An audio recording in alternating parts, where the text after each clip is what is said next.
আসসালামু আলাইকুম। সবাইকে স্বাগত জানাচ্ছি শীতের পিঠাপুলির আজকের আয়োজনে। আজ তৈরি করব ফ্রিজের চালের গুঁড়া দিয়ে ফুলকো চিতই পিঠা, তাও আবার গ্যাসের চুলায়।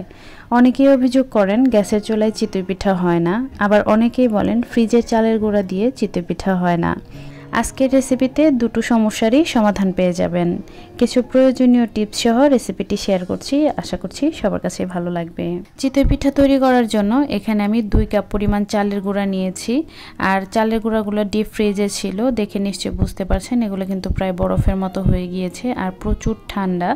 অনেকেই চিতই পিঠা তৈরি করার জন্য এই চালের গুঁড়াটাকে আবার হালকা একটু ভেজে নেন। সেরকম করার কোনো প্রয়োজন নেই। আমি যেভাবে তৈরি করছি আপনারা হুবহু ফলো করার চেষ্টা করবেন, তাহলে আপনাদের পিঠাগুলোও ফুলকো এবং পারফেক্ট হবে।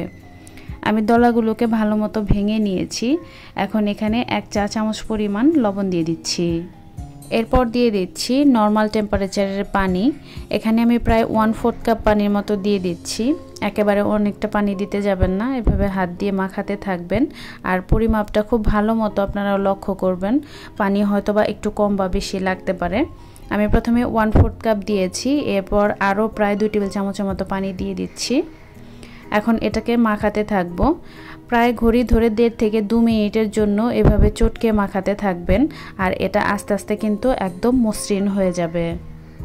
এভাবে চালের গুঁড়াটা যদি পারফেক্টলি তৈরি করতে পারেন তাহলে কিন্তু পিঠাটাও পারফেক্ট ফুলকো এবং সফট হবে।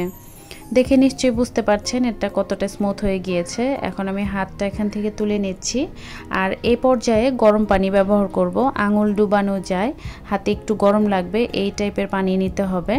এখানেও পানিটা একেবারে অনেকটা দিতে যাবেন না, একটু একটু পানি দিয়ে মেশাতে থাকবেন। আর ঘনত্বটা বুঝে পানির পরিমাপটা কিন্তু নির্ধারণ করতে হবে। আমার যতটুকু লেগেছে আপনাদেরও ঠিক ততটাই লাগবে এমনটা না, একটু কম বা বেশি হতে পারে। আমি প্রায় আরও 1/4 কাপের মতো অ্যাড করে নিয়েছি। এখানে আরও একটু পানি ব্যবহার করতে হবে।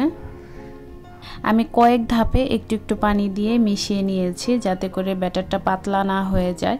এখানে সম্পূর্ণ ব্যাটারটা রেডি করতে 1.5 থেকে প্রায় 2 কাপের মতো পানি লাগতে পারে। আমার ব্যাটারটা রেডি, দেখেন, দেখে একটু বুঝে নিতে হবে এর ঘনত্বটা। এখন আমি ভাজতে চলে যাচ্ছি। টিস্যুতে হালকা একটু তেল দিয়ে আমি মাটির তাওয়াটা পরিষ্কার করে নিয়েছি। আর তাওয়াটা কিন্তু পুরোপুরি গরম থাকতে হবে। এরপর আমি 1 চামচ ব্যাটার দিয়ে ঢেকে এটাকে লো টু মিডিয়াম আঁচে রান্না করে নিয়েছি 3 মিনিট। 3 মিনিট পর আমি ঢাকনা তুলছি। আর ঢাকনা তুলে প্রায় 10 সেকেন্ডের মতো এভাবেই রাখবো। তারপর আমি পিঠাটা তাওয়া থেকে একটা খুন্তি দিয়ে তুলে নিচ্ছি। এতে করে পিঠাটা কিন্তু খুব সহজেই উঠে আসবে। এটা আমার প্রথম পিঠা ছিল, খুব একটা ফুলেনি, তবে অসংখ্য ছিদ্র হয়েছে। এখন আমি দ্বিতীয় পিঠাটা দিয়ে দিচ্ছি।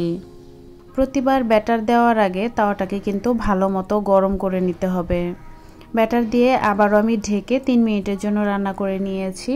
3 মিনিট পর ঢাকনা তুলছি। এই পিঠাটা কিন্তু দেখেন মাঝখানে ফুলে উঠেছে আর তাওয়া থেকেও খুব সহজেই উঠে আসছে।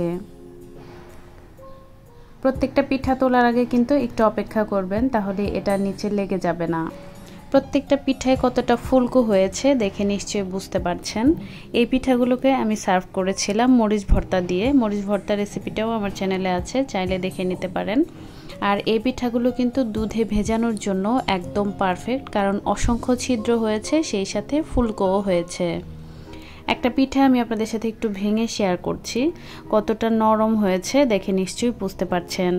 আশা করছি সবার কাছেই সহজ ও ভালো লেগেছে। অবশ্যই এভাবেই তৈরি করবেন। আর কেমন হয় কমেন্টে জানাতে কিন্তু ভুলবেন না।